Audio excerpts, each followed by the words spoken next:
সামনে তো পুজো, বাংলাদেশ থেকে 1000 টন ইলিশ উপহার আসবে।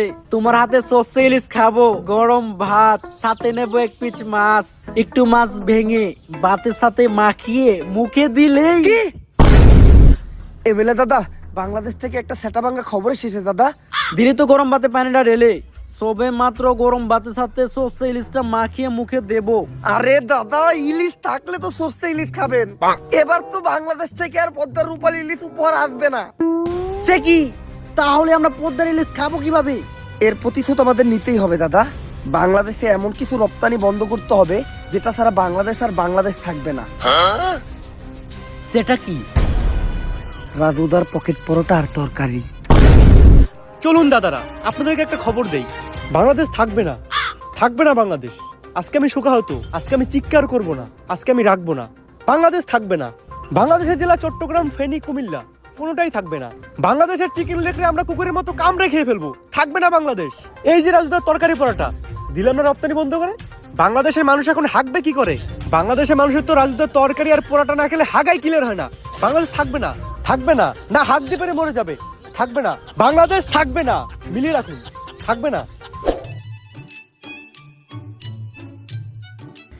কি একটা ঝামেলায় বললাম কত শামসু, পোলাটার 2 দিন ধরে আগা হয় না। আমি আর কি কমু, তোমার তো পোলার হয় না, আমার তো নিজেরই হয় না।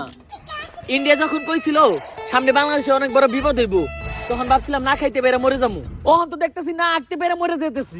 রাজুদার পকেট পরোটা তরকারিটা খেলে সুন্দর পেটটা ক্লিয়ার হয়ে যেত। ইন্ডিয়া রপ্তানি বন্ধ করে আমাকে ফলাইছে বিপদে। এমনি যদি চলতে থাকে তাহলে তো সামনে আমরা অনেক বড় একটা বিপদে পড়বো। ইন্ডিয়া থেকে কি রাজুদার পরোটার তরকারি আনার কোনো উপায় নাই? শুধুমাত্র সিন্ডিকেটের মাধ্যমে বর্ডার ক্রস করে পরোটা আনা সম্ভব। এত রিস্ক নিয়ে এই কাজ করবো কে? একজনই আছে, সিন্ডিকেট জগতের বাদশা পুষ্পা।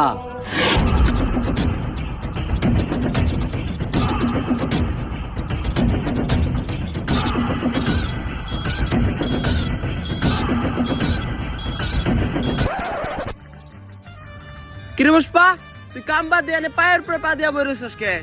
এই পাও আমার, এই পাও আমার, আমার পায়ের উপরে আমি পাও তুলছি। তবে এত দলে কে? পুষ্পা এখন আর আগের পুষ্পা নাই। পুষ্পা এখন হয়ে গেছে সিন্ডিকেট জগতের বাদশা। বাদশা না বাচ্চা, এখন আমরা যে মালিকের আন্ডারে কাম করি, চাইনিজ। কয়দিন আগে হ্যার সামনে একজন পার উপরে পাও তুলছিল, চাইনিজ কোল্ডে কোপ দিয়ে পাও উইকেট ঢেলাইছে, তাও আবার মাঝখানেরটা। আরে পুষ্পা বাউ, আপনি পাও না হইলেন কে? আপনার এই অ্যাটিটিউড দেখেই তো আমি আপনার লগে আইছিলাম। আরে বেটা, পাওই যদি না